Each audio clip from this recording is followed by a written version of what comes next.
Welcome to the Banker Lamp. Please enjoy the video. In this video, I will explain how to play League of Legends on a laptop. League of Legends is a popular game that can run on many different laptop configurations.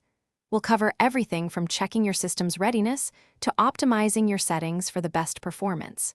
You'll learn how to get started, improve your gameplay, and enjoy the game without common technical issues. Let's dive in and get you ready for the Summoner's Rift. First, you'll need to download the game client directly from the official Riot Games website.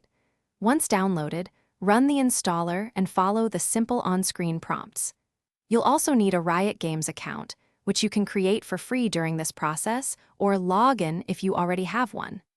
The installation typically takes a few minutes, depending on your internet speed, and then you're almost ready to jump into the action.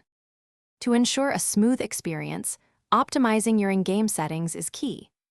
Access the video options within the game client and experiment with different resolutions and graphics quality.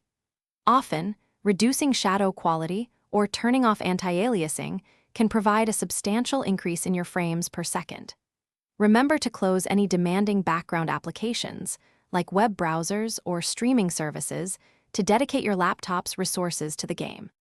Once you're in the game, completing the tutorial is highly recommended to grasp the fundamental controls and objectives. Begin with beginner-friendly champions, as they allow you to focus on learning the map and team strategies without complex abilities. A crucial skill to master is last-hitting minions, which grants you gold to purchase powerful items. Consistent practice will quickly improve your gameplay and overall enjoyment. Thanks for watching. If this was helpful, leave a like and consider subscribing. See you next time.